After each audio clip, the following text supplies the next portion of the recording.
Сәлеметсіздер ме 8-ші сынып оқушылары? Бүгінгі біздің шығарылымда 2-ші тоқсан бойынша Қазақстан тарих пәніне арналған БЖБ талдауларымызды бастайтын боламыз. Бүгінгі тақырыпта Қазақстандағы ұлттық автономиялар, әскери коммунизм саясатынан жаңа экономикалық саясатқа көшуі деген тақырыптар бойынша БЖБ келіп отыр. Енді тапсырмаларға көшейік. Бірінші тапсырма ұлттық автономиялар туралы кестені толтырыңыз. Яғни Алашорда үкіметінің мақсатын, Түркістан автономиясының мақсатын атайтын боламыз. Сонымен қатар осы екі автономия өзінің мақсаттарына жетті ме, жетпесе неліктен деген сұрақтарға жауап беретін боламыз. Екінші тапсырма деректерді салыстыра отырып, Қазақстан үшін жаңа экономикалық саясаттың нәтижелерін салалары бойынша талдаңыз дейді. Яғни бірінші, екінші деректерді оқи отырып, біз саяси екі бағытын, экономикалық екі бағытын талдайтын боламыз. Сонымен қатар Қазақстан үшін жаңа экономикалық саясаттың нәтижелері тиімді болды ма, әлде тиімсіз болды ма деген сұрақтарға жауап беретін боламыз. Егер тиімсіз болса, неліктен екі дәлел келтіретін боламыз. Енді бүгінгі біздің БЖБ-мызда негізінен екі тапсырма көріп отырсыздар. Жалпы балл міне 13 балл. Оқушылар, ең алдымен сіздерге айтарым, егер жауаптарын көрмес бұрын бізге арнамызға тіркел, лайк басып, комментарий жаза кетіңіздер және достарыңызбен бөлісіңіздер. Бірінші тапсырманың жауаптары: Түркістан автономиясының мақсаты мұсылман халықтарын өзін-өзі басқаруын қамтамасыз ету, қазақ халқының отарлық езгіден азат ету.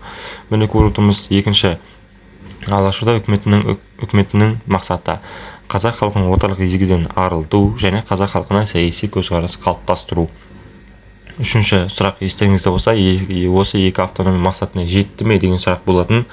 Менің ойымша, екі автономияның басты мақсаттары бір, алайда біздер білеміз, 20-шы ғасырдың бірінші жартысында кеңес үкіметінің саясатына байланысты автономиялар мақсаттарынан толық орындалмай қалғанын көре аламыз. Бірақ та қазіргі таңдағы өмірімізге қарағанда осы екі автономия да өзінің мақсаттарына толық жеткен секілді, қазіргі көзқараспен қарағанда.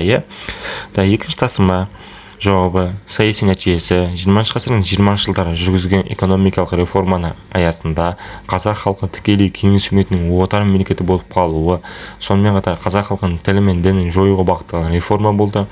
Екінші саяси нәтижесі: ЖС-тің нәтижесі Қазақстанда кіші қазан төңкерісінің ұйымдастыруына әкеліп соқтырды. Үшінші, экономикалық нәтижесі кеңес үкіметінің қазақ жерін шикізат базасы ретінде қалыптастыруы.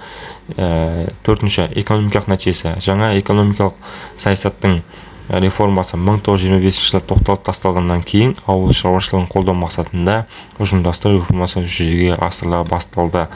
Бесінші, менің ойымша, жаңа экономикалық саясаттың нәтижелері тиімсіз болды.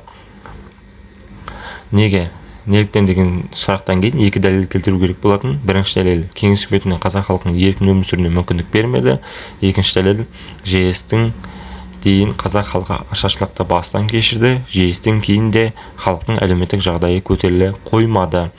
Міне осымен балалар, бүгінгі біздің 8-ші сыныпқа арналған БЖБ талдауымыз аяқталды. Егер сіздерге видеомыз ұнаса, тағы да айтам, арнаға тіркеліп, лайк басып, комментарий қалдыра кетіңіздер. Бізде әр 90-ға БЖБ ТЖБ жауаптары шығып отыратын болады. Сонымен қатар тарихи уақиғалармен бөлісіп отырамыз. Жақсы, сау болыңыздар.